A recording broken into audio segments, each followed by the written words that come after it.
जी, प्रारंभ करें आचार्य। सभी को नमस्ते।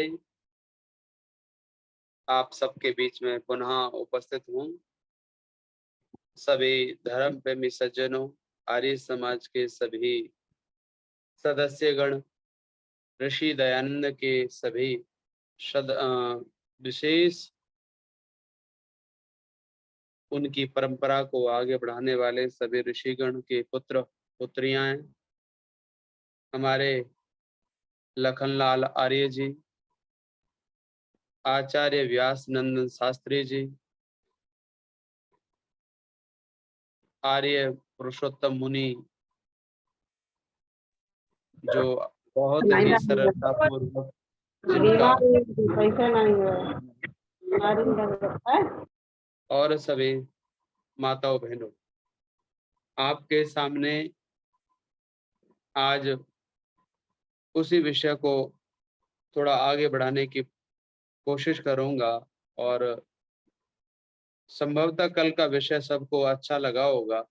नया विषय था, कुछ नई चीजें लेकर आने की प्रयास किया था और उसी की परंपरा, उसी के क्रम को थोड़ा सा आगे बढ़ाते हुए अग्नि के स्वरूप को, अग्नि के तेज को, ओज तेज ऊर्जा को, ऊर्जा आगे किस प्रकार से काम करती है, संसार में ऊर्जा का क्या महत्व है, जो हमारी कल की चर्चा परिचर्चा चल रही थी, जिसमें हमने बहुत सारे चिंतन कल रखे थे। व्यास नंदन शास्त्री जी ने भी उपनिषदों की पंक्तियों का, उपनिषदों के उदाहरण दिए थे। बहुत सारी चीजें ऐसी हैं। आज फिर पुनः उस विषय को लेकर के, उस विषय में वृष्टि को लेकर के, वृष्टि विज्ञान को लेकर के और वृष्टि विज्ञान को पर्यावरण से जोड़ते हुए, पर्यावरण को यज्ञ से जोड़ते हुए, यानी जो भी हम इस ऊर्जा की बात करेंगे वो सबके सब जुड़े हुए हैं। विषय सारे के सारे एक दूसरे के बिना अधूरे हैं। चाहे वो वृष्टि यज्ञ हो, वृष्टि विज्ञान हो, अथवा यज्ञ का विषय हो, क्योंकि यज्ञ में भी वृष्टि यज्ञ का विधान किया गया है। ऐसे बहुत सारे मंत्र हैं। कहते हैं कि 99,000 उन मंत्रों का पाठ किया जाए तो वृष्टि हो सकती है। और उस वृष्टि यज्ञ को करने के लिए लगभग 6 दिन लगते हैं और 6 दिन में उस वृष्टि यज्ञ के द्वारा हम वर्षा कर लेते हैं। उसके लिए विशेष रूप से वृष्टि सूक्त भी दिया हुआ है, वर्षा सूक्त भी दिया हुआ है ऋग्वेद में। तो उस सूक्त के द्वारा यजुर्वेद में भी मंत्र हैं उसके, अथर्ववेद में भी उसके मंत्र हैं। सामवेद में तो इसका विषय ही नहीं है, तो वो मिलेगा क्यों। लेकिन अथर्ववेद में और ऋग्वेद में ही और यजुर्वेद में तो इसका वर्णन भरपूर मात्रा में मिलता है। उसी ऊर्जा को लेकर के बात करेंगे तो वातम वातम गणम गणम अनुप्रिययन्ति वृष्टयः,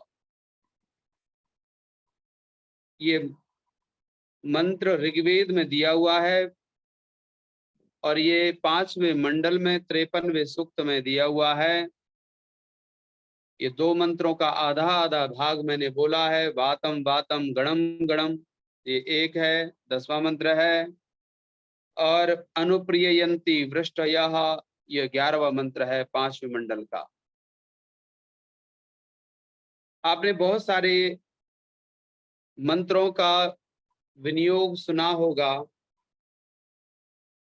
और उन विनियोगों का मित्र और वरुण के साथ में जो संबंध है, मित्र और वरुण जो आपकी वर्षा ऋतु और मेघों को तैयार करने की प्रक्रिया का नाम है। मित्र देवता और वरुण देवता मिलकर के इस मेघों को तैयार करते हैं और मेघों को तैयार करके आपके भूमि पर, आपकी पृथ्वी पर उसकी वर्षा करते हैं। वो वर्षा कैसे होती है? स्वाहा सूर्यस्य रश्मये वृष्टय, बहुत सारे मंत्रों का वर्णन मिलता है।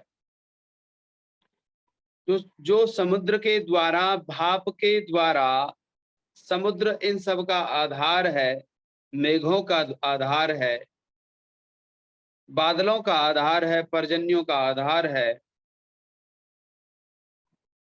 वही ऊर्जा जब बादलों के द्वारा, भाप के द्वारा बादल में अपने जल को छोड़ती है, बनाती है, वो ऊर्जा जब वहां काम करती है और वृष्टि के द्वारा आप तक पहुंचाने का प्रयास करती है, वो भी एक ऊर्जा ही है, ऊर्जा का भाग है।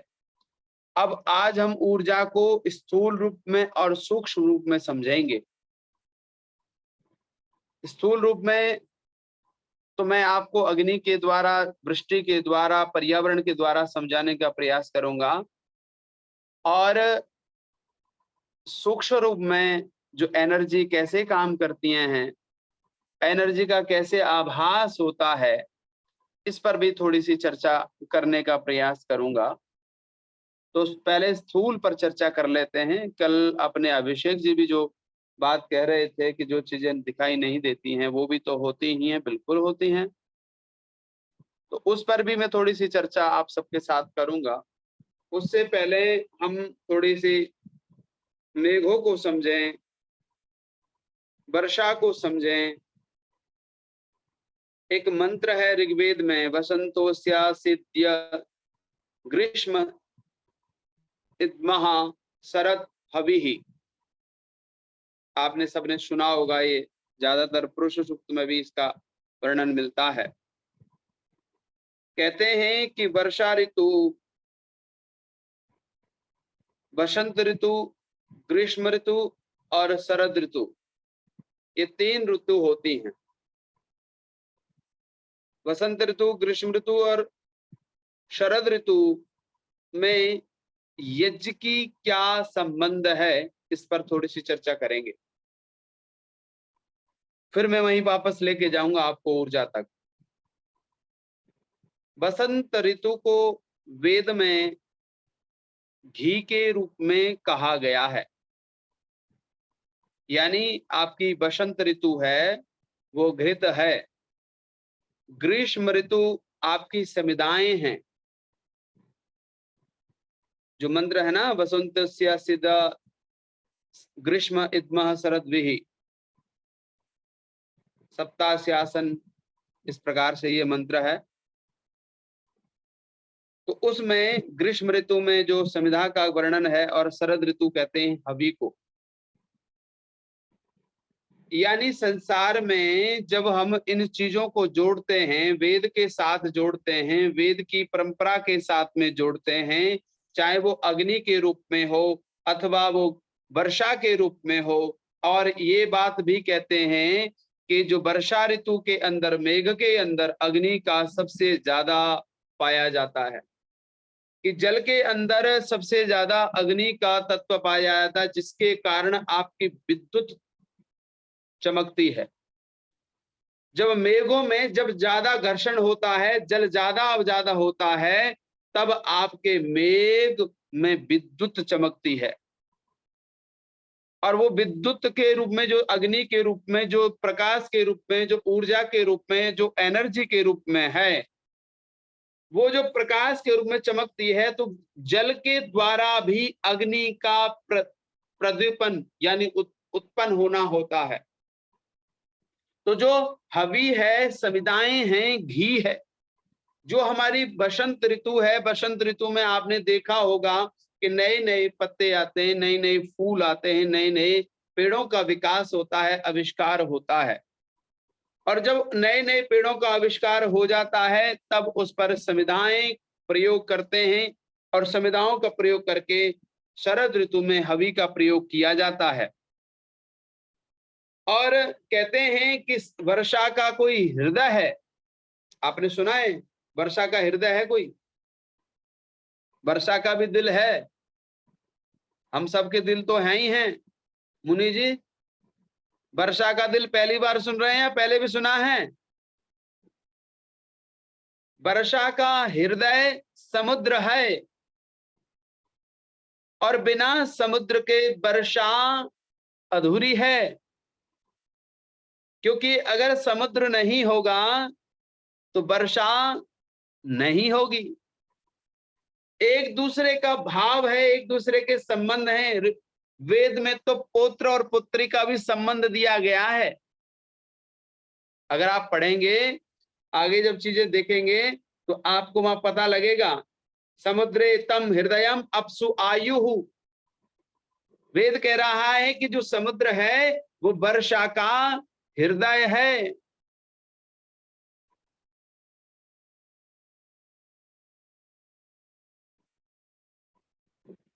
बाद में पूछेगा जी, हम आपके प्रश्न का उत्तर दे देंगे, आप लिखिए मत। तो जो समुद्र है, और कहा यज्ञ से भुवन से नाभि ही अयम यज्ञ से भुवन से नाभि। आपने सबने सुना होगा कि यज्ञ को पूरी भूमि की नाभि कहा गया है। भुवन से भूमि की नाभि यज्ञ को माना है। तो यज्ञ का संबंध वृष्टि से है, वृष्टि का संबंध समुद्र से है, समुद्र का संबंध वर्षा से है, वर्षा का संबंध मेघों से है, और मेघों का संबंध, वर्षा का संबंध आपकी विद्युत से है। यानी संसार में जो भी चीजें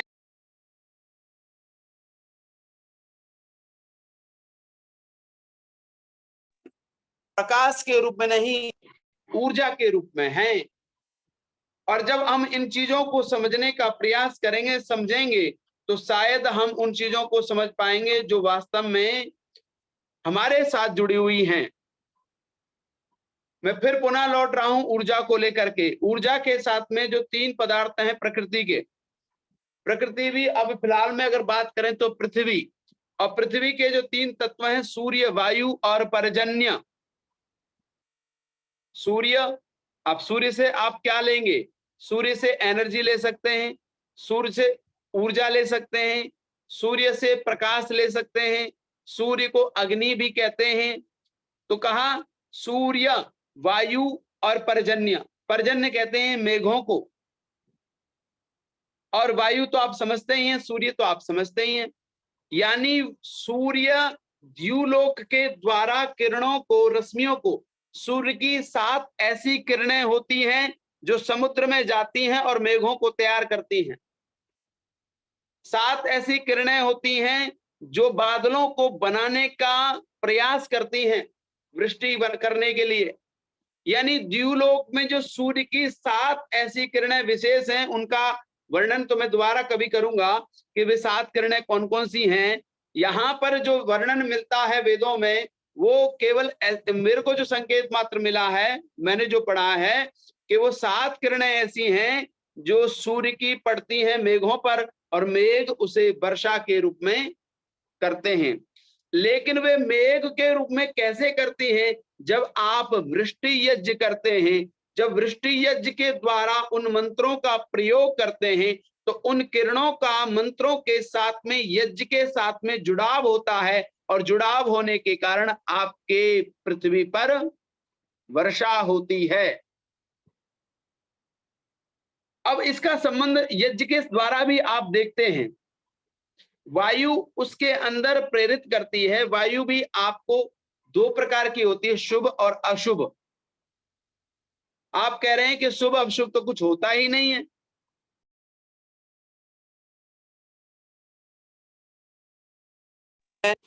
कि जो कुछ है वो सबका सब शुभ ही है, ऐसा लोग मानते हैं।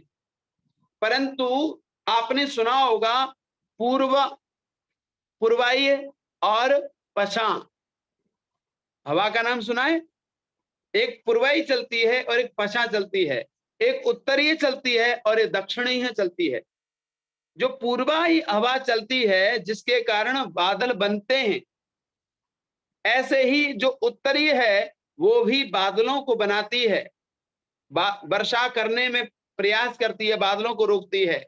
और जो अशुभ हवाएं हैं, वायु है, वो जो आपकी पश्चिम है और दक्षिण है, वो हवा उस बादल को, उस मेघ को छिन्न भिन्न कर देती है।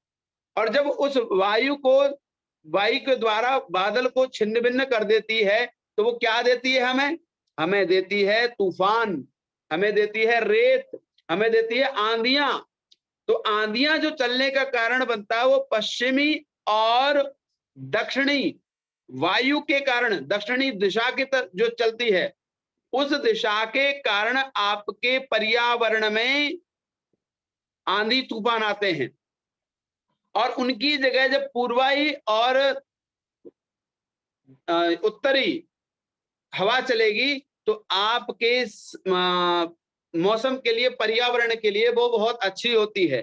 तो यज्ञ उस पर्यावरण के लिए पूर्वाई और उत्तराई हवा के भी बदलने का प्रयास करता है। यानी यज्ञ की बहुत बड़ी भूमिका है।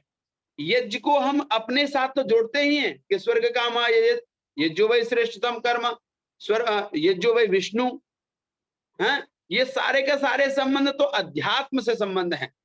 लेकिन जब आपको अपना जीवन बिताना होता है, अपना जीवन व्यतीत करने के लिए जो जल की आवश्यकता हमारे शरीर को होती है, हमारे शरीर में जो जल की मात्रा है वो ऊर्जा के रूप में हो सकती है। वो ऊर्जा के रूप में जो जल बना हुआ है वो हमारे जीवन में हितकारी हो। इसलिए परमात्मा से कहा ना, सन्नो देवी रविष्टय आपो भवन्तु पीतये संयो रवि स्रवन्तु नः। एक मंत्र और सुना होगा आपने, सन्नो वाता पवतम सन्नपत सूर्यः। वहां एक शब्द आया है अभिवर्षतु। अब जब वृष्टि यज्ञ होता है तो उस वृष्टि यज्ञ में इस मंत्र का प्रयोग भी होता है। अभिवर्षतु अभिवर्षतु सन्नो देवी रविष्टय, ये मंत्र भी प्रयोग वहां पर होता है। और ये प्रक्रियाएं आपको कभी अगर जाने का अवसर मिले तो अजमेर में भी पहले ये हुआ करती थी, वृष्टि यज्ञ हुआ करते थे अजमेर में, और उन मंत्रों में इनको प्रयोग होता था। तब वहां पर हमने उस वर्षा को खुद देखा है होते हुए। खुद लोग तो कहेंगे पता नहीं कैसे बात कर रहे हैं आचार्य जी आज, लेकिन वेद अपने आप में विज्ञान है, वृष्टि विज्ञान के रूप में है। और वो सारा का सारा वर्णन ऋग्वेद में, अथर्ववेद में और यजुर्वेद में उसका वर्णन मिलता है। तो जो वृष्टि के लिए जो मंत्रों का प्रयोग है, सन्नो देवी है या फिर सन्नो वाता पवतम सन्नपत सूर्य कनक देवा पर्जन्यो अभिवर्षतु, भौतिक अर्थ तो कहेंगे कि वर्षा हो। अब भौतिक अर्थ में भी दो अर्थ हो जाएंगे, एक तो जल की वर्षा हो और एक सुखों की वर्षा हो। तो सुखों की वर्षा भी तो एनर्जी ही करेगी, सुखों की वर्षा तो वो ऊर्जा ही करेगी। सुखों की वर्षा आपके जीवन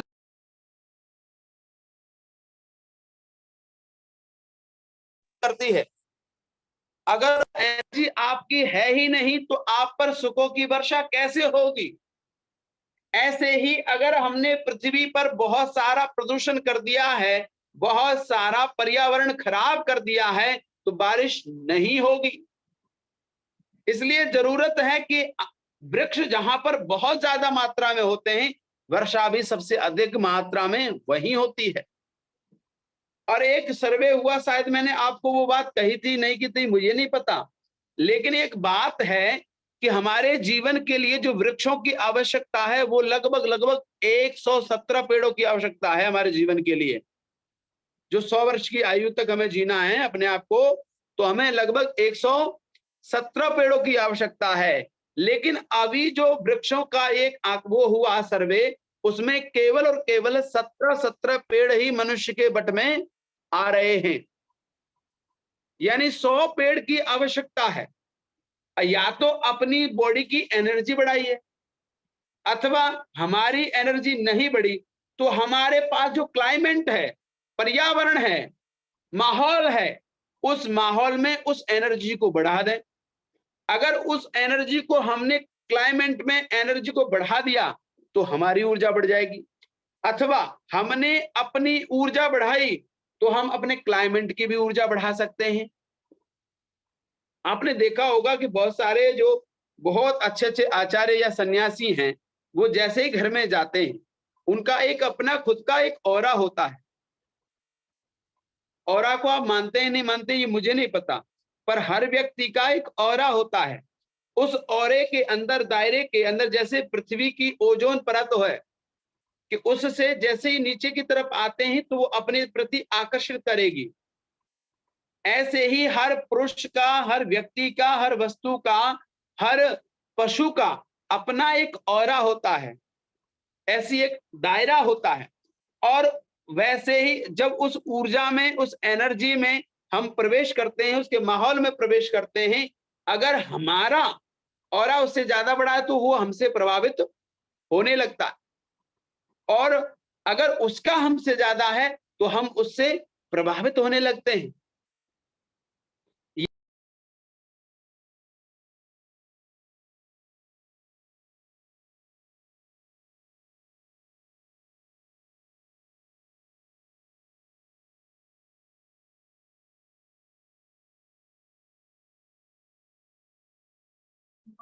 थोड़ा सा नेटवर्क प्रॉब्लम हो गई है आचार्य जी की, जुड़ गए हैं। ओम। तो जो हमारा एक एनर्जी का जो दायरा होता है, वेद कहता है कि जो व्यक्ति अपनी दायरे को बढ़ाना शुरू करता है, और ऋषि दयानंद ने अपने दायरे को बढ़ाया जब उन्हें लगा कि मेरी बात को कोई व्यक्ति सुन नहीं रहा है। समाज में उन्होंने काम किया और काम करने के बाद देखा कि मेरी बात को लोग ध्यान से नहीं सुन रहे हैं, तो उन्होंने अपने जीवन को थोड़े दिन के लिए रोक करके जंगल में गए, साधना की है, समाधि लगाई है, और समाधि लगाने के बाद पुनः अपने औरा को बढ़ाया है, और जब आकर के कुंभ के मेले में उन्होंने अपना ध्वज गाड़ा था। यानी हम भी अपनी अपनी ऊर्जा को, अपने अपने एनर्जी को, ऑरा को हम बढ़ाते जाएंगे तो हम भी परमात्मा की तरफ, ऋषियों की तरफ, प्रकृति की तरफ, और अपने शरीर के द्वारा भी हम दूसरों का इलाज कर सकते हैं। यानी जो मनोविज्ञान बना हुआ है, बहुत सारी साइकोलॉजी बनी हुई है, वो भी एक ऊर्जा ही है। लोगों ने एक मानसिकता बना रखी है कि बालाजी जाएंगे तो वहां जाकर के आपके भूत प्रेत खत्म हो जाएंगे। लोगों ने बना रखा है कि बागेश्वर धाम जाओगे तो वहां वो बाबा बैठा हुआ है, वो आपके दुखों को दूर कर देगा। हालांकि वो होते नहीं है, लेकिन आपके 99.9% आपका मन काम करता है।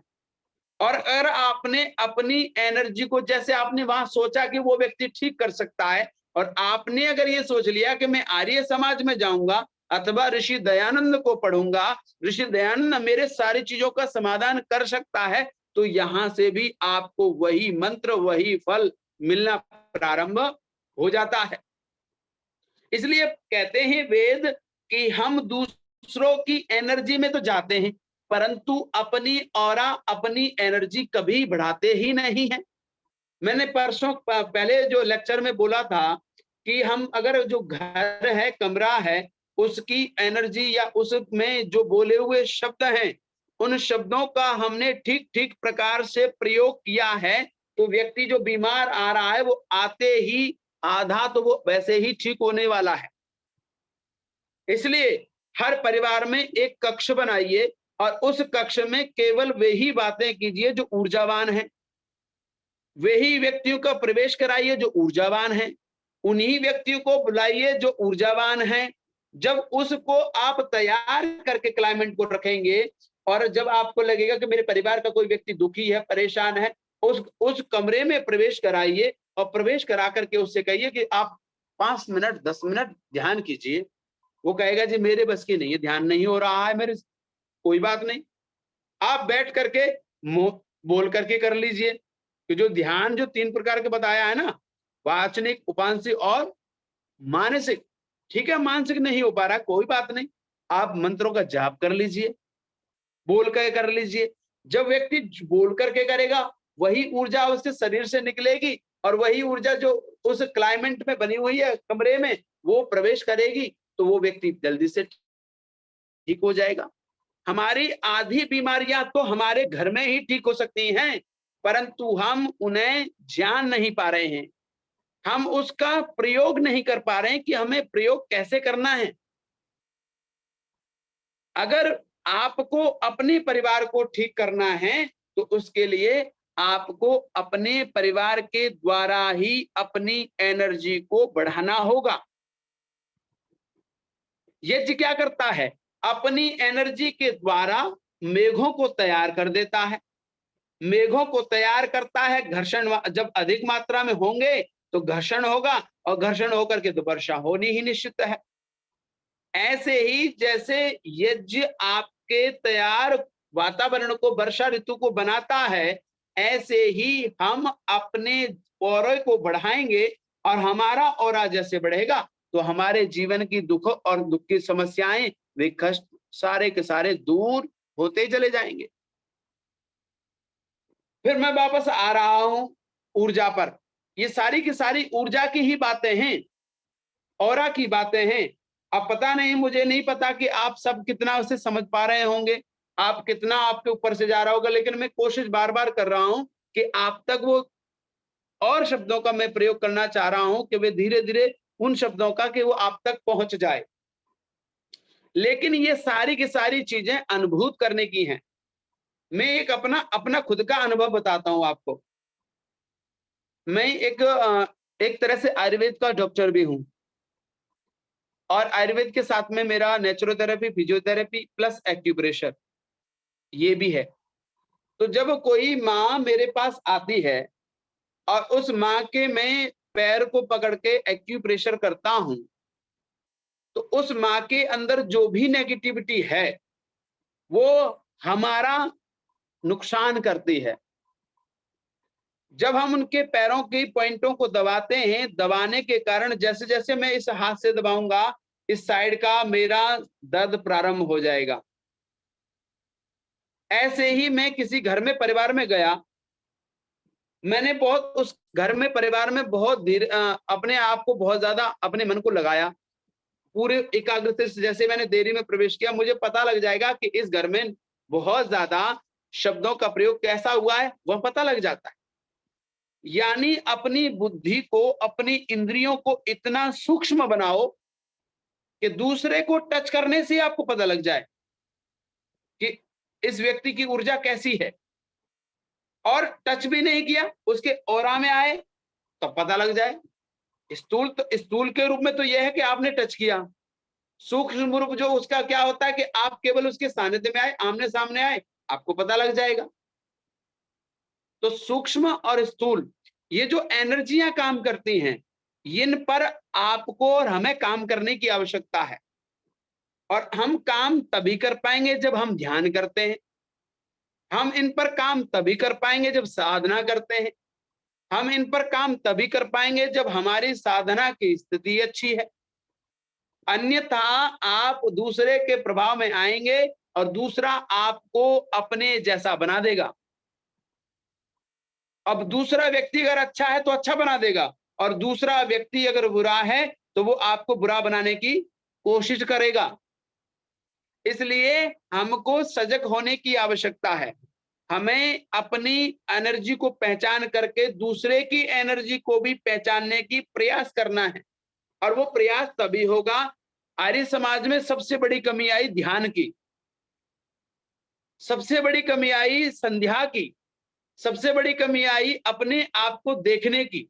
शायद अगर हम अपने आप को देखते, मैं कहता हूं सारे के सारे विद्वान ये कहते हैं कि जो लोग सुनते नहीं हैं, कितना सारा प्रचार हो रहा है, ये हो रहा है, वो हो रहा है, लोग सुनते नहीं है, लोग परिवर्तन नहीं होते। मैं कहता हूं कि आपने अपने जीवन में परिवर्तन नहीं किया, इसलिए परिवर्तन नहीं हो रहे हैं वो लोग। आपने केवल बोलना सीखा, और बोलने बोलने से आपने केवल देना देना सीखा, लेकिन आपने जो दे रहे हो उसको अपने जीवन में भी लेना है, वो तो हमने छोड़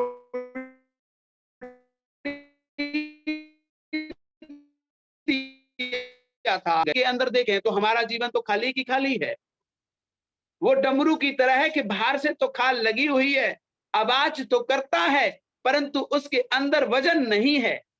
और जब तक वो वजन आपके जीवन में नहीं आएगा, तब तक उस डमरू की जो आवाज में जो मजा है वो भी बदलेगा नहीं। जिस प्रकार से जो घंटा होता है, घंटा जितना भारी होता है और उसको जब आप बजाते हैं तो उसके अंदर से जो निकलने वाले वाइब्रेट हैं, जो किरणें हैं, वो आपको प्रभावित करती हैं। यानी जिस व्यक्ति के जीवन में भराव होता है, जिस व्यक्ति के जीवन के अंदर ठोसपना होता है, उसी व्यक्ति की एनर्जी काम करती है। इसलिए हमें ऊर्जा पर, एनर्जी पर काम करना चाहिए और उसके लिए हमें एक काम और करना चाहिए।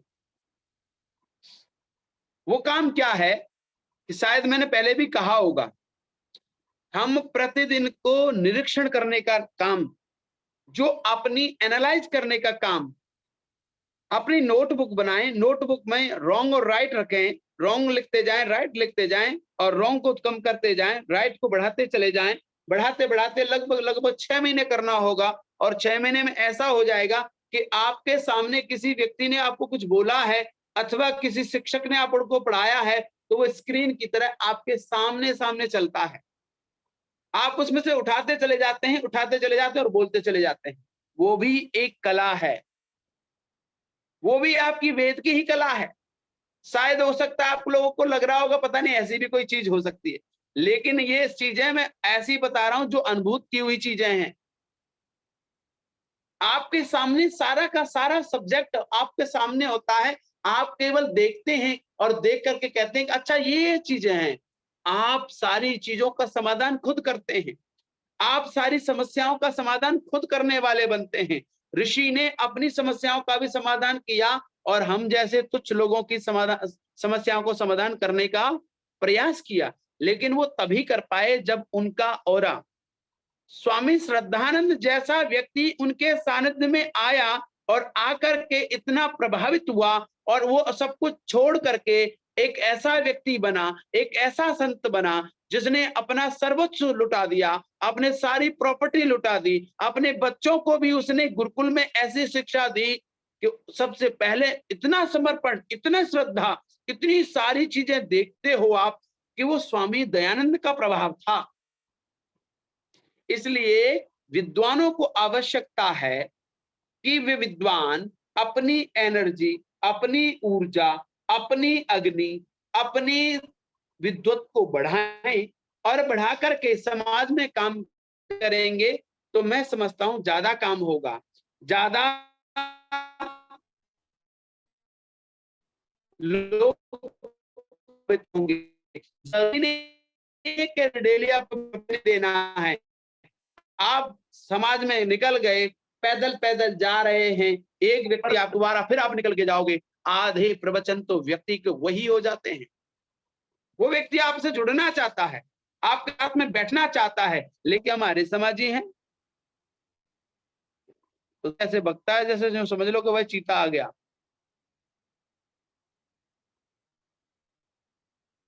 आर्य समाज आ गया यानी शेर आ गया, चीता आ गया तो हमला करेगा, बोलने का अवसर देगा नहीं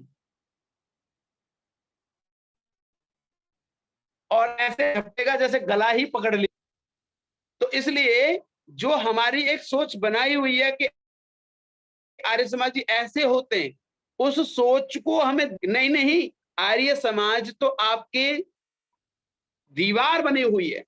अगर कल को आपके साथ कुछ होता है तो आर्य समाज आपकी रक्षा कर सकता है। आर्य समाज की विचारधारा आपको जीना सिखाती है। आर्य समाज की विचारधारा तो आपके अंदर आत्मल पैदा करती है। अगर ये चीजें हम दे पाए तो शायद हम ऋषि दयानंद के सपने को साकार कर पाएंगे। अन्यथा हमारे पीछे जो एक टैग लगा हुआ है, हमारे पर ठप्पा लगा हुआ है ना, आर्य समाजी, उस ठप्पे को अच्छे रूप में देखना, अच्छे रूप में दिखाना, अच्छे रूप में उसके साथ में जोड़ना, इसके लिए हमें बहुत प्रयास करना पड़ेगा। नहीं तो आर्य समाज में तो केवल एक चीज होगी, शादी कराने वाला कौन है? आर्य समाज। लड़की लड़का भग के चले जाए, कहां जाएंगे? आर्य समाज। यानी हमें इस चीज से अपने क्लाइमेट को चेंज करना होगा और उसके लिए हमें स्वयं को चेंज करना होगा, अपनी एनर्जी को बढ़ाना होगा, अपनी ऊर्जा को बढ़ाना होगा, तभी हम उसकी तरफ बढ़ेंगे, तभी हम पर सुखों की वर्षा होगी, तभी इस बादलों की वर्षा जो आज अत्यधिक हो रही है वो नहीं होगी, जितनी आवश्यकता है उतनी होगी। उसके लिए हमें जानना होगा मेघों को, हमें जानना होगा वृष्टि यागों को, हमें जानना होगा उससे सुख कैसे प्राप्त होंगे। उनके लिए, उन्हें जानने के लिए हमें वेदों को पढ़ना होगा, ऋषि को समझना होगा, ऋषि के ग्रंथों को समझना होगा। इतना ही कह करके मैं अपनी वाणी को विराम दूंगा। इति ओम शाम। किसी के मन में जो व्याख्यान हुआ है उससे संबंधित अगर कोई प्रश्न हो तो पूछ लीजिए, वरना हमारे बीच में आज पहली बार आचार्य सुमन जी आई हुई हैं बिहार से। हमारे व्यासनंद शास्त्री जी ले आए, वो नहीं जुड़ पा रही थी, अब वो जुड़ चुकी हैं। किसी के मन में कोई प्रश्न हो तो पूछ लीजिए। जो विषय था, जो व्याख्यान हमारे आचार्य ने दिया, उससे संबंधित कोई प्रश्न हो, फिर मैं सुमन जी को बुलाता हूँ। सर आइए सचदेवा जी पूछिए। ओम, जल्दी से पूछ लेता हूँ। सभी को सादर प्रणाम। आचार्य जी नमस्ते। नमस्ते जी। जो हम वैशेषिक दर्शन में देखते हैं कि पृथ्वी का गुण है गंध। और हाँ गंध है। ऐसे पृथ्वी के बाद जल है। जल में पृथ्वी का गुण नहीं है, उसमें आगे वाले जो हैं सूक्ष्म, उनका गुण है। ठीक है ना जी? उसमें ही बता दूं थोड़ा सा, ये पृथ्वी में 4 हैं, जल में 3 हैं। 3 है, हाँ जी। ठीक है। हाँ अग्नि में 2 हैं, वायु जी। में 1 है, आकाश में 1 है। हाँ, वायु में वायु का ही है। ठीक है ना जी? फिर जी वायु में, हाँ, तो फिर वायु में जो ऊर्जा है उसकी अपनी ऊर्जा है, या जब सूर्य की किरणें, रश्मियां जो जल को वाष्प के रूप में ऊपर ले जाती हैं, और ऊपर ले जाने वाला तो वायु है, जी हेल्प करने वाला। जी। वैसे तो सूर्य की रश्मियों के साथ वायु मिलकर ही ऊपर मेघ बनते हैं ना जी। अपनी तो ये वो ऊर्जा जो है, वो अगर अकेली वायु है तो उसकी वो ऊर्जा होगी या नहीं होगी, अकेली वायु की? अकेले ही नहीं करेगा काम। प्रकृति में अकेला का कोई, देखो, अकेले जैसे आत्मा का जो खुद का जो ज्ञान है ना, वो केवल होना मात्र है, मैं हूं, इतना। ऐसे ही जो अपने अपने जो गुण हैं, अग्नि है, वायु है, पृथ्वी है, इनके स्वयं के अपने अपने गुण हैं। लेकिन जब इनको कार्य करना होता है तो केवल अपने अपने गुण से नहीं कर पाते ये, इन्हें दूसरों की सहायता लेनी पड़ती है। जिस प्रकार से व्यंजनों को स्वरों की आवश्यकता होती है, बिना स्वरों के व्यंजनों को नहीं बोल सकते, ऐसे ही जब एक दूसरे के गुणों को लेंगे तभी वो काम करते हैं, स्वयं काम नहीं कर पाते वो। जी। अब जो वायु का जो वेग है, जी, वो भी तो एक ऊर्जा है। वो कैसे बिल्कुल ऊर्जा है, वो हाँ, बिल्कुल ऊर्जा है। तो उसमें वायु में और कोई तो मिक्स होता नहीं, अग्नि तो मिक्स होती नहीं है, तो वायु का अपना भी तो इसका मतलब ऊर्जा हो गई। हाँ, स्वयं और की तो आपने 5 की वो अपनी ऊर्जा है। अपनी ऊर्जा है। अच्छा, हाँ, तो मैंने अभी तक ये समझा था कि ऊर्जा से केवल जो है वो अग्नि ही है। नहीं ऐसा नहीं है, नहीं, ऊर्जा हर एक की अपनी अपनी अलग है, ऐसा है? हाँ बिल्कुल है। अच्छा, आकाश की कोई ऊर्जा नहीं है? आकाश की अपनी ऊर्जा है। आकाश भी 2 हैं, जी, एक भूताकाश और एक सूक्ष्म आकाश। सूक्ष्म आकाश। सूक्ष्म आकाश तो कभी खत्म ही नहीं होता। अगर जी, वो आकाश खत्म होगा तो फिर जीवात्माएं जो मुक्ति अवस्था में रहती वो कैसे रहेंगी? कैसे रहेंगी? ठीक बात है। हाँ तो भूताकाश जो है जी, उसमें ऊर्जा है, उसकी हाँ अपनी? बिल्कुल है। उसकी अपनी है, या बाकी जो 4 पदार्थ हैं उनके साथी उनके होके? लिए स्वयं की है उसकी। अच्छा, कोई कोई इसका एग्जांपल देंगे स्वयं की ऊर्जा का, स्वयं की ऊर्जा के लिए आकाश देखो, की? ऐसा है, वैश्विक दर्शन जो आप पढ़ रहे होंगे, जी वैश्विक दर्शन में जो उन्होंने जो क्रम रखा है, ऋषि कणाद ने, जी। महर्षि कणाद ने जो क्रम रखा है वो 3 4 3 2 1 1, तो एक वो है। वहां पर अपनी आकाश की अपनी ऊर्जा मानते हैं। क्यों मानते हैं? कि जो आकाश का गुण क्या है? शब्द है। शब्द। शब्द है। ये जी बात की प्रक्रिया है कि वो पहुंचा कैसे, जो मैं कल बता रहा था। जी जी।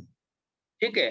परंतु पहली जो प्रक्रिया है, वो जो शब्द है, अगर गुण है तो गुणी है, और गुणी होगी तो बिना एनर्जी के रह नहीं सकता। हाँ, वो द्रव्य होगा उसका। हाँ, आकाश अपने आप में द्रव्य है। जी आकाश द्रव्य है, तो उसकी स्वयं की ऊर्जा है वो। जो 9 द्रव्यों में आपने वैशिष्ट दर्शन में पढ़ा होगा, जी उसमें जो 9 द्रव्य हैं, 9 द्रव्यों में 5 भूतों को गिना है, जी हाँ, उसी में और वायु है। 5 वायु है, आकाश भी है अपने आप में। जी हाँ, तो जब द्रव्य है तो द्रव्य की खुद की भी तो ऊर्जा रहेगी ना। अगर वो स्वयं द्रव्य ना होता तो दूसरे की ऊर्जा पर आधारित रहता। जी और गुण हमेशा गुणी के आश्रित रहते हैं। जी तो ऊर्जा आकाश में माननी पड़ेगी, तभी गुण आश्रित रह सकते हैं, यानी शब्द गुण। जी जी ठीक है। ठीक है जी, बहुत बहुत धन्यवाद। आचार्य जी, एक प्रश्न आया है। अपना ओरा कैसे बढ़ाएं और पॉजिटिव एनर्जी कैसे बढ़ाएं? हाँ, अपनी एनर्जी कैसे बढ़ाएं, उसके लिए सबसे अपना ज्यादा अच्छा अपना अपना ओरा कैसे बढ़ाएं, अपनी पॉजिटिव एनर्जी कैसे बढ़ाएं? ऑरा बढ़ेगा तो पॉजिटिविटी बढ़ जाएगी। दोनों एक ही चीज हैं। ठीक है।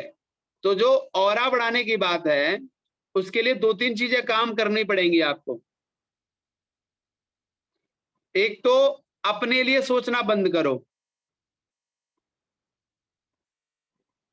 जो व्यक्ति केवल अपने अपने लिए सोचता है, अपने यानी भौतिक सुखों के लिए, उस व्यक्ति का ऑरा नहीं बढ़ता। हम जो जितने भी काम करते हैं ना, सुबह से शाम तक नौकरी कर रहे हैं, ये कर लिया, वो कर लिया, ले आए, वो कर लिया, गधे की तरह लगे रहते हैं। आपने देखा होगा जितने भी ऋषि मुनि हैं, जितने भी सारे के सारे साधु संत हैं, उनकी एनर्जी एक अलग ही होती है, उनकी एक आभा मंडल अलग होता है। तो उनका जो भाव होता है, उनका भाव जो रहता है ना कि मुझे दूसरों के लिए करना है। जब आप दूसरों के लिए करें हो, करना अपने लिए ही है, दूसरों को करने से भी आपको ही लाभ होगा। लेकिन जो आपके अंदर भाव आया कि दूसरों के लिए करना है, एक तो ये सोचो कि जब भी टाइम मिले दूसरों के लिए कुछ न कुछ करो, पहला। दूसरा काम है कि आप अपनी मेडिटेशन की अवस्था बढ़ाएं, ध्यान की अवस्था। तीसरा है स्वाध्याय, स्वाध्याय करें। ये 3 चीजें अगर ध्यान रखते हैं, और एक जो चीज नहीं करनी है उसका और बता देता हूं। कभी भी किसी की बुराई मत करो, कभी भी, किसी की भी, कोई हो। और अपने कमरे में या घर में अच्छी बातों का ही चर्चा परिचर्चा करो। वही पर्यावरण बना के रखिए। कभी झूठ मत बोलो जिस कमरे में आपको ध्यान करना है, या अथवा कोई गेस्ट आ रहा है उस घर में, उस परिवार में। कोशिश ये करो कि झूठ बोलना है तो बाहर जाना है, क्रोध करना है तो घर से बाहर जाना है, ईर्ष्या करनी है तो घर से बाहर, घर में नहीं करना। जब आप ये सोचोगे तो बाहर भी करना बंद कर दोगे। और जब ऐसा करोगे तो आपकी एनर्जी, ऊर्जा और आपका ऑरा अपने आप स्वयं बढ़ने लग जाएगा। ठीक है। सब ध्यान रखेंगे। ज्यादातर माता वर्ग, इनके पेट में नहीं पचती ये बातें। सबको नहीं कह रहा, पर प्राय करके ये होता है। सब ये मत सोचे कि हम तो करते नहीं, हमारा भी नाम ले रहे हैं। सबका नहीं कह रहा हूं, परंतु ये स्वभाव है कि हम जब तक दूसरे को नहीं कहेंगे तब तक हमें शांति, हमारी आत्मा को शांति नहीं मिलती है, नहीं तो भटकती रहती है आत्मा। जी इसलिए उससे बचने का प्रयास करें सभी, चाहे वो माताएं हो चाहे पुरुष वर्ग हो। ठीक है। तो एनर्जी बढ़ानी है तो अपने घर में उन शब्दों का प्रयोग करना बंद करें जिनसे आपको क्रोध आता है, ईर्ष्या आती है। इन चीजों को छोड़ें।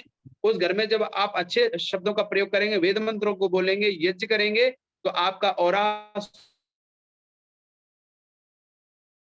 सुधीर बंसल जी, स्वयं बढ़ना प्रारंभ हो जाए। आचार्य योगेंद्र मेधावी जी, मेरा शतशः प्रणाम आपको। क्योंकि समय की अवधि जो है वो अतिक्रमित ना हो, तो भूमिका न बांधते हुए सीधी बात है, ये ऑरा का जो शब्द आदरणीय लाखन लाल जी ने कहा था, तो शायद आपके प्रभाव पे एक अच्छी बात की है कि ऑरा का ये है कि आप दूसरों के कल्याण के लिए भी कुछ करेंगे तो आपका ऑरा अपने आप जो है वो संवर्धन की तरफ जाएगा। और उसके लिए मैं एक ध्यान आपको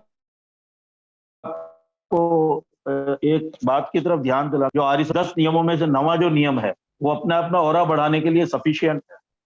ये मनुष्य को प्रत्येक को अपनी उन्नति से संतुष्ट न रहना चाहिए, परंतु सबकी उन्नति में अपनी उन्नति समझनी चाहिए। और साथ में जो 10वां नियम है वो भी यही इंगित करता है कि सब मनुष्यों को सामाजिक सर्वहितकारी नियम में परतंत्र रहना चाहिए और प्रत्येक हितकारी नियम में सब स्वतंत्र रहें। अब कई लोग पूछते हैं यार इसका अर्थ क्या है? भैया इसकी व्याख्या के लिए मेरे को 1 घंटा चाहिए कम से। अच्छा, दूसरा जो एनर्जी के लिए जो है वो अथर्ववेद का एक मंत्र है, उस तरफ ध्यान आकर्षित करूंगा आदरणीय प्रेम सचदेवा जी का भी, कि यस्य भूमि प्रमांतरिक्षम उदोतरम, यस्य भूमि प्रमांतरिक्षम उदोतरम दिवम यश्चक्रे मूर्धानम तस्मै ज्येष्ठाय ब्रह्मणे नमः।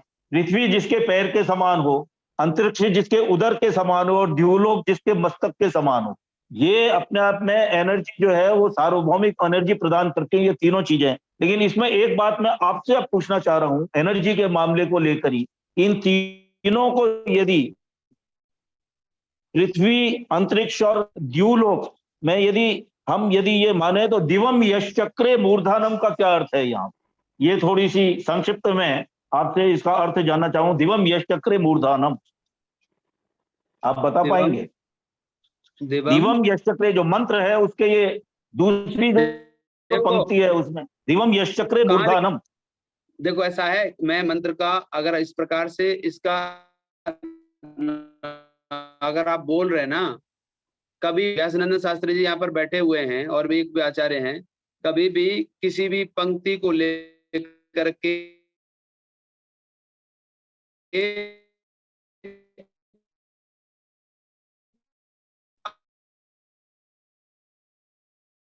आप उसका उस वेद मंत्र की आत्महत्या होगी। शास्त्री जी गलत बोल रहा हूँ, सही बोल रहा हूँ?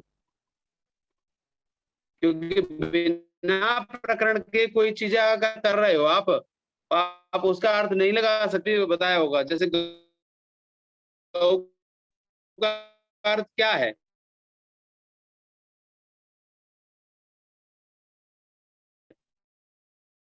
आप कहेंगे गाय है, गौ का अर्थ क्या लगाओगे? उसका अर्थ नहीं निकाल सकते, कोई भी नहीं कह सकता। इसमें प्रकरण की बात रहा हूं केवल इस ऊर्जा के मामले में इन तीनों का यदि प्रसंग लें तो बाकी ठीक है, मैं समझ गया हूँ आपकी बात में बिल्कुल हृदय ग्राह्य है। नहीं बोलूंगा जी, चलिए धन्यवाद।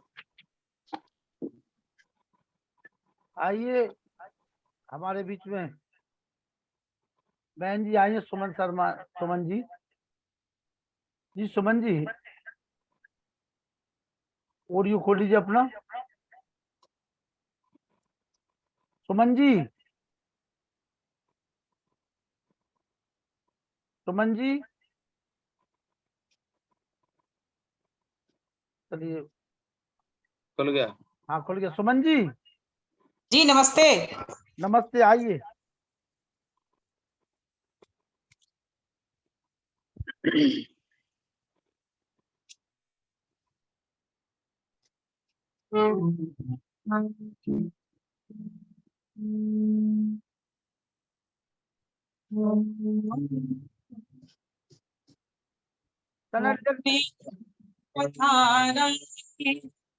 अस्मान विश्वं बबलिनानि विद्वान् युयोधास्ते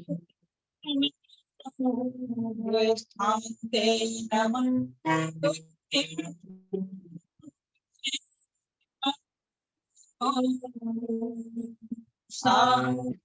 आपके 2 मोबाइल चल रहे हैं, आप पहले एक मोबाइल बंद करो अपनो।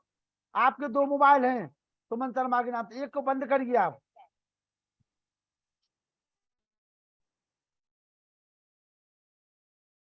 और जिस सबको बस की बात नहीं है, सब चीजें सीख वो बड़ा टेब लगने हमें सिखा देंगे। मोबाइल लगा रखो अपना, मोबाइल हाँ पास में रखो, मोबाइल थोड़ा सा जी ओके। हाँ थोड़ा सा मोबाइल पास में रखो, आप भी पास में रहो, तब आवाज साफ आएगी। हमने एक तो नंबर आपका हटा दिया है। ओके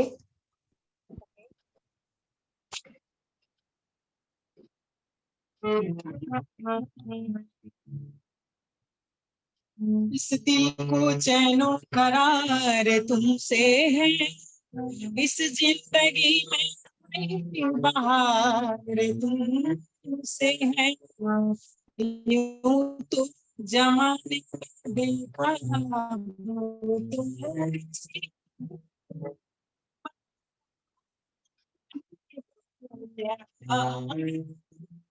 से है, हमें तो से है। पास में रखो तो समझ नहीं आए, आइए। पता नहीं चले। थोड़ा सा आप मोबाइल को पास में रखो, अपने मोबाइल को पास में रखो। जी जी, हेलो। हाँ, आधा दिन जुड़ने में लगा, आधा दिन भजन गाने में लगेगा, तो फिर हमारा तो पूरा दिन निकल जाएगा।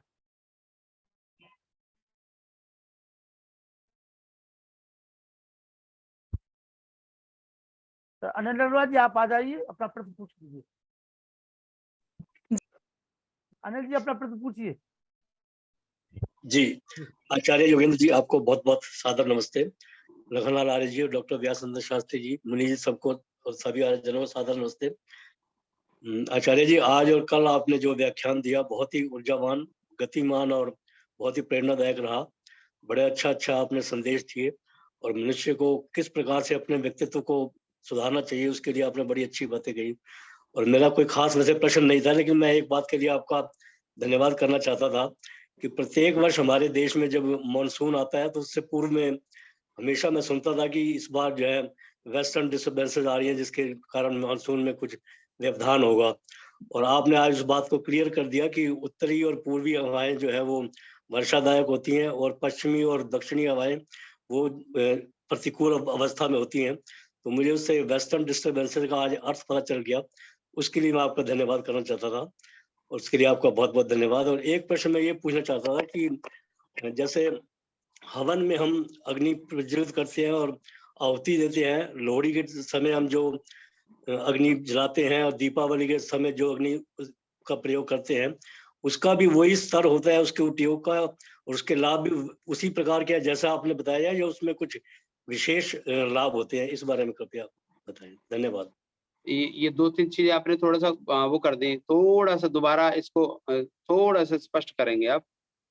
मैं ये पूछना चाहता था कि जैसे हम हवन में आहुति देते हैं, अग्नि प्रज्वलित करते हैं और उसमें आहुति देते हैं, तो उसका जो प्रभाव होता है, और जैसे लोहड़ी का पर्व मनाते हैं और उसमें अग्नि प्रज्वलित करते हैं, अग्नि जलाते हैं, दीपावली के समय और बहुत सारे अच्छे कार्यों में हम जब अग्नि को प्रज्वलित करते हैं, तो उसमें उसका जो प्रभाव और जो लाभ होता है वो उसी स्तर का होता है जैसा आपने बताया, या उसमें कुछ विशेषता जुड़ जाती है?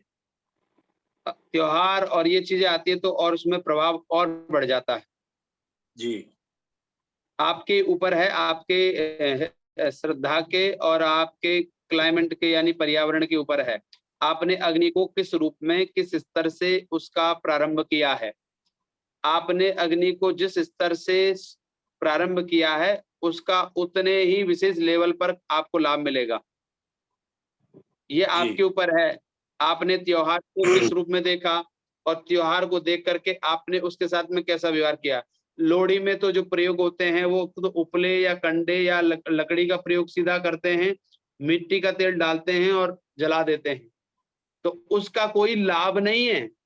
उसकी हानि जरूर है कि आपने उस अग्निदेव को उस रूप में नहीं देखा जिस रूप में त्योहार देखना चाहिए। वो तो ठीक है। अपमान है उस अग्नि का। आप ठीक। त्योहार के रूप में मनाना चाहते हैं, उस त्योहार को, लोहड़ी को भी बहुत पवित्र मान रहे हैं। और उसको जब मैं अभी पंजाब रहा लोहड़ी के त्योहार पर, तो वहां मैंने जो प्रक्रियाएं देखी वो चेंज करवा करके उसमें घी सामग्री के द्वारा पहले लोहड़ी को तैयार करके और उसमें घी सामग्री की आहुति लगवा करके तब वो लोहड़ी मनाई गई थी। तो वो लोग कह रहे थे ऐसी लोहड़ी आज तक पंजाब में नहीं मनी है जो आज आप मनवा के जा रहे हो, लेकिन इस लोहड़ी को हम ऐसे ही मनाएंगे। तो जो आपकी दीपावली है अथवा होली है, होली पर भी उसका बिगाड़ हो गया है। होली का त्योहार आज हम केवल अग्नि जलाई और लेकर के भागने लग गए। होली एक अच्छा त्योहार मनाया जाता था, एक अच्छी अग्नि और पवित्र अग्नि हुआ करती थी जिसे हम अपने घर में ले जा करके उससे यज्ञ किया करते थे। लेकिन वो आज उसका सारा का सारा रूप ही बिगड़ गया है। तो त्योहार में अग्नि को आप किस रूप में देख रहे हैं, ये आपके ऊपर निर्धारित करता है, और आपके द्वारा ही उसका जो निर्धारित आपने जैसे किया, उसका लाभ भी आपको वैसा ही मिलेगा। ठीक है आचार्य जी, बहुत बहुत धन्यवाद। ठीक है। सुमन शर्मा जी, सुमन जी, आप जी। थोड़ा सा हारमोनिया को अपने पास रखियो, जितना अब ये इतना ही में बोलिए, आप इतनी पास में रखिए। लखनलाल आर्य जी, मैं कहीं जाना है, चले और जाओ। अगर आपकी अनुमति हो तो मैं जा सकता हूँ। बिल्कुल जा सकते हैं, जल्दी आइए लौट करके। और आप सबका बहुत बहुत धन्यवाद, आप सबने जहाँ भी अच्छे जाना है ध्यानपूर्वक सुना। जल्दी जाइए, नमस्ते। जल्दी आइए। नमस्ते जी। जल्दी आने का नहीं है अभी, अरे मतलब 2 दिन बाद, 4 दिन बाद। अरे अभी और रुकिए, मेरे को समय नहीं हो अभी। पता है आपको, मैं एक और बता दूं, किसी को मुझे हॉस्पिटल में बकरी का दूध दे करके दोनों टाइम, यानी शाम को 7 बजे जाना होता है बाइक लेकर के, वहां से दे करके दौड़ा दौड़ा सीधा यहाँ आता हूँ। मैं तो सोच रहा था कि मैं आज आपको मैसेज डाल दूं कि आज नहीं पहुंच पाऊंगा, कोई बात लेकिन नहीं, सोचा कि पता नहीं लखनलाल आर्य जी नाराज ना हो जाए, ना, इसलिए ना, फटाफट दौड़ा दौड़ा आया। आना पड़ेगा, दौड़ दौड़ के आना पड़ेगा जी। धन्यवाद। नमस्ते जी। ठीक है, धन्यवाद, नमस्ते सभी को। आइए सुमन जी। जी नमस्ते।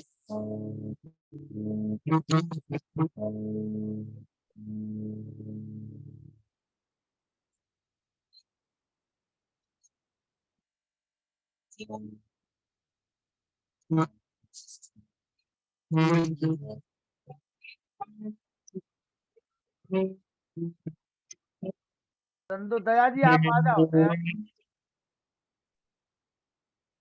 जी आप बिना हारमोनिया के बोल दो, आप तो आवाज नहीं आ रही सही। ओके। हाँ देखो, हम बता रहे, देखो भजन कैसे गाया जाता है। दया जी आओ जरा। दया जी, भजन सुना दो जी। सभी को सादर नमस्ते। जी सुपर फास्ट प्रताप जी की तरह।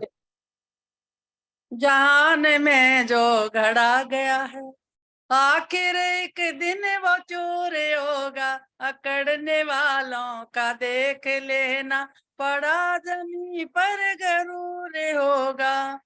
बना है जैसा अमाल नामा, उसी तरह का मिलेगा जामा, उसी तरह का मिलेगा जामा। किस्मत में जो लिखा गया है, जरूर होगा, जरूर होगा, अकड़ने वालों का देख लेना, पड़ा जमी पर गरूर होगा।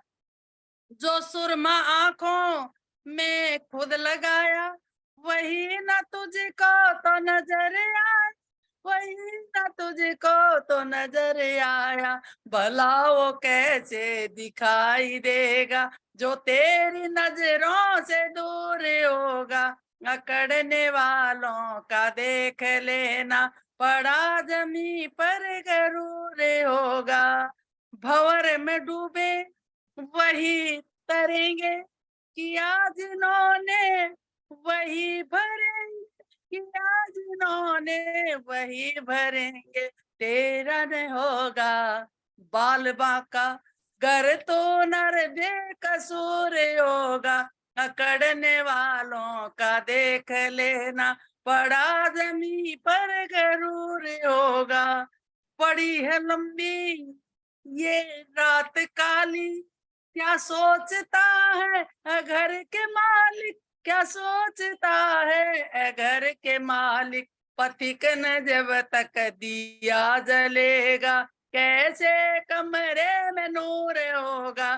जान में जो गड़ा गया, आखिर एक दिन वो चूर होगा, अकड़ने वालों का देख लेना, पड़ा जमीन पर गरूर होगा। धन्यवाद ओ, जी। सुमन जी आइए। जी जी, मैं सुना रही हूँ ऋषि दयानंद के जीवन पर ये 2 कड़ी भजन है। सारी दुनिया को देखा है हमने, सारी दुनिया को देखा है हमने, कोई नजरों में जचता नहीं है, नहीं है कोई नजरों में जचता नहीं है। सारी दुनिया को देखा है हमने, सारी दुनिया को देखा है हमने, कोई नजरों में जचता नहीं है, नहीं है कोई नजरों में जचता नहीं है।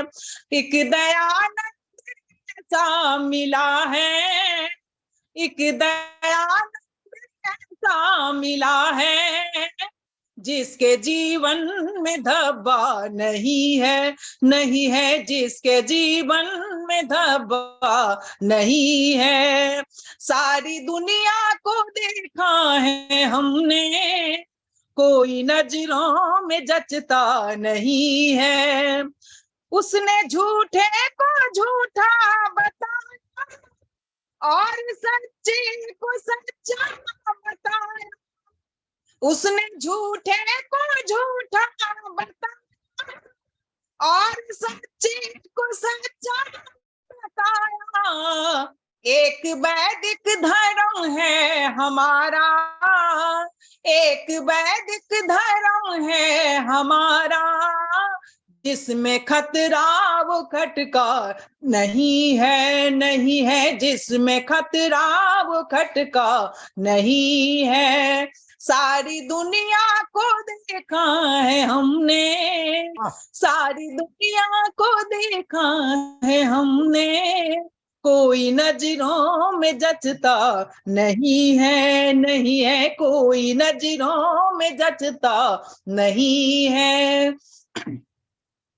उसने बिछड़ों को गल से लगा और पतितों को पावन बनाया, उसने बिछड़ों को गल से लगा और पतितों को पावन बनाया। नारी जाति का गौरव बढ़ाया, नारी जाति का गौरव बढ़ाया, ऋण माँ का उतरता नहीं है, नहीं है ऋण माँ का उतरता नहीं है। सारी दुनिया को देखा है हमने, सारी दुनिया को देखा है हमने, कोई नजरों में जचता नहीं है, नहीं है कोई नजरों में जचता नहीं है। सबसे पहले ऋषि दयानंद ने आजादी की के लड़ाई में सबसे पहले यदि कोई आगे आया था तो वो 80% आर्य समाजी ही थे, तब हमारा देश आजाद हुआ था। कवि का भाव है, एक कड़ी कहना चाहूंगी चंद पंक्तियां। आजादी की महिमा बता, सोती भारत की जनता जगाई, उसने आर्य समाज,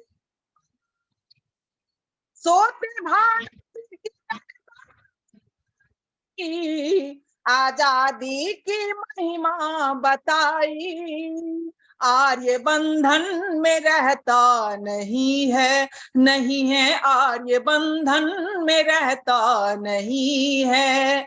सारी दुनिया को देखा है हमने, सारी दुनिया को देखा है हमने, कोई नजरों में जचता नहीं है, नहीं है कोई नजरों में जचता नहीं है। वो तो निकला था घर से अकेला, पैसा देना संग चेला, वो तो निकला था घर से अकेला, पैसा देना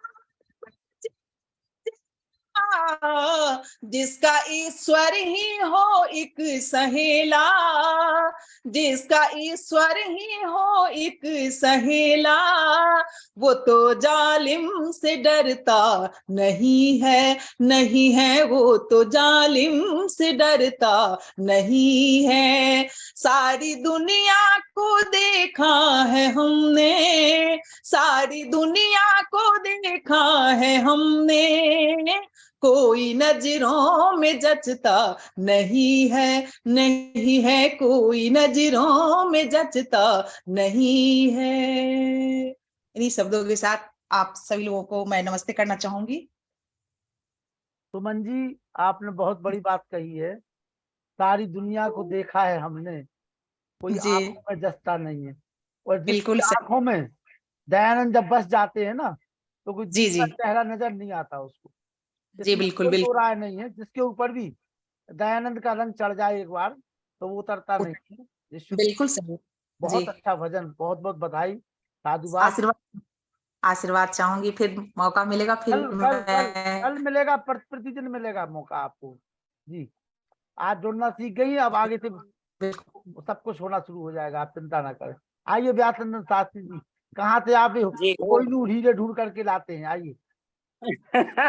बहुत सारे हीरे लाएंगे अभी, क्षमा, बाकी बहुत परिश्रम पूर्वक इन्हें इस वैदिक धर्म में लाना पड़ा है और काफी हमने परिश्रम किया है इनके जीवन के ऊपर। और आज वो बहुत अच्छी भजनोपदेशिका हैं, अपना कार्य करती हुई भी बहुत काम कर रही हैं। चलिए, बहुत बहुत धन्यवाद। और इसके साथ ही साथ मैं थोड़ी चर्चा करना चाह रहा हूँ कि अभी निश्चित रूप से आचार्य योगेंद्र मेधावी जी ने जो अपने विचार रखे हैं, निसंदेह है इसमें कोई अलग दुराव और छिपाव नहीं था।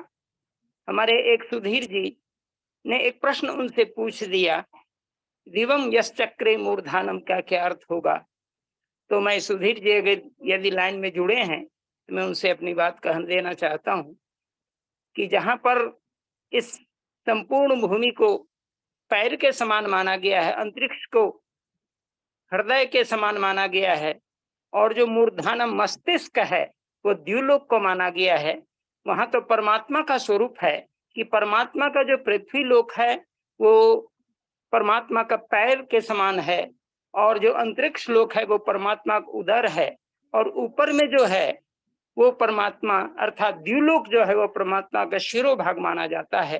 ठीक वही चीजें इस चीज को, जिस चीज को वेद में कह रहा है वो परमात्मा के स्वरूप का विवेचन करते हुए, विराट तत्व का वर्णन करते हुए, यदि हम इसी को अपने मनुष्य तन में घटाएं, पिंड में घटाएं, क्योंकि यत पिंडे तद ब्रह्मांडे जो कहा गया है, निश्चित रूप से जो ब्रह्मांड में परमात्मा ने व्यवस्था दी है उसको इस पिंड अर्थात शरीर में घटाएं। हमारा जो अधः भाग है, नाभि से नीचे का भाग है, जो भूलोक माना जाता है, नाभि और गर्दन के बीच का जो भाग है वो अंतरिक्ष लोक माना जाता है, क्योंकि इसके अंदर खाली है, तभी आवाज हम बोल पा रहे हैं। आकाश में ही शब्द है, आकाश का गुण ही शब्द है।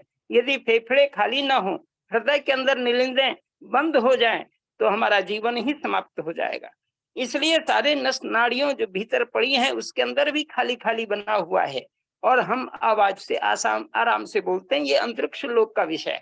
और ऊपर में जो हमारे विचार उत्पन्न ले रहे हैं, जो आभा शक्ति जिसको औरा कहा जा रहा था, ये आभा शक्ति से हम अपने भाव को, अपनी सारी ऊर्जा शक्ति को यहाँ पर उपस्थित करते हैं, और इस प्रकार की ऊर्जा से वो मूर्धानम, ये जो शिरोभाग है, ये जो हमारा शिरोभाग है, वही शिरोभाग उस परमात्मा के दिव्य शक्ति को जानने वाला है, यही औरा है।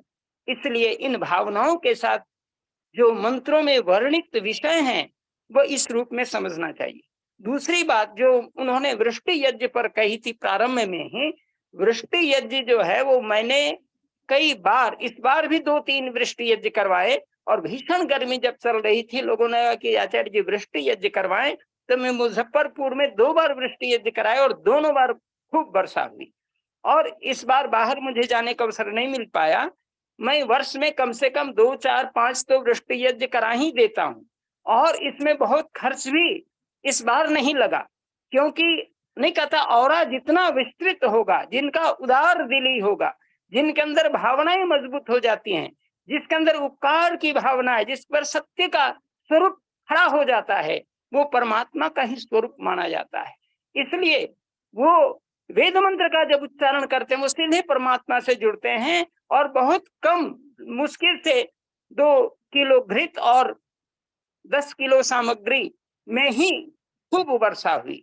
और ये जान लीजिए कि वर्षा के लिए ओम शन्नो वाहता पवताम संगनस्तपतु सूर्यः शन्नः कनिक्रदद्देवः पर्जन्यो अभिवर्षतु। ये मंत्र कहता है कि अनुकूल वायु बहे, सूर्य तप्त हो और मेघ गर्जन तर्जन के साथ बिजलियां चमके और खूब बरसें। ये जो मंत्र है बड़ा प्रभावी होता है। और अथर्ववेद का पर्जन्य सूक्त जो मेरा अनुभव कहता है, अथर्ववेद का पर्जन्य सूक्त जो आप खोज के निकाल लेंगे, चतुर्थ कांड का पंचदश सूक्त माने 15वां सूक्त, चतुर्थ कांड का 15वां सूक्त जो है जिसके अंदर 16 मंत्र हैं, इन 16 मंत्रों को आहुति सब मिल करके देंगे। गरी गोले उसमें कटे हुए होने चाहिए, घी शुद्ध जो आपके पास घृत गोघृत है उसके द्वारा जो हवन करेंगे तो निश्चित रूप से 2-3 घंटे के अंदर या कभी कभी तो यज्ञ होते होते समापन में ही वर्षा शुरू होती है, और यदि समय लगा तो 2-3 घंटे के अंदर वर्षा शुरू हो जाती है। मेघ गर्जन के साथ काले में छप जाते हैं और वर्षा शुरू हो जाती है। ये मेरा अनुभव कहता है, इसलिए कि मैंने इस पर रिसर्च भी किया है, अपना अनुसंधान भी किया है, नित्य जीवन को यज्ञ में बनाया है और उसके अंदर शांति पाठ। निश्चित रूप से सबका कल्याण करते हैं। इसलिए कोई भी चाहे इन पर्जन्य सूक्तों के मंत्रों के उच्चारण के साथ आहुति दें वेद और प्रकाश शर्मा जी, और बड़ा लाभ होगा। इन्हीं शब्दों के साथ तो अपनी वाणी को विराम देता हूँ। ओम शांति शांति शांति। ओम द्यौः शान्ति अन्तरिक्षं शान्ति पृथिवी शान्तिरापः शान्तिरौषधयः शान्ति वनस्पतयः शान्ति विश्वे देवा शान्ति ब्रह्म शान्ति सर्वं शान्ति शान्तिरेव शान्ति श्यामा शान्ति रेधि। ओम शांति शांति शांति। जो बोले सोरे सत्य सनातन वैदिक धर्म की जय। गुरु विजयानंद की जय। योगेंद्र महर्षि दयानंद की जय। मर्यादा पुरुषोत्तम श्री रामचंद्र की जय। योगेश्वर श्री कृष्णचंद्र की जय। पंडित लेखराम की जय। स्वामी सदानंद की जय। स्वामी आत्मानंद की जय। महात्मा हंसराज की जय। भारत माता की जय। गौ माता की रक्षा हो पालन हो और समाज अमर रहे। वेद की ज्योति जलती रहे। ओम का झंडा ऊंचा रहे। आर्यों के महाकुंभ और भारत को समझो अभियान की जय। प्रणवंतो विश्वम आर्यम पराध्वनि। वैदिक अभिवादन सबको नमस्ते जी। ओम सर्वेभ्यो नमः।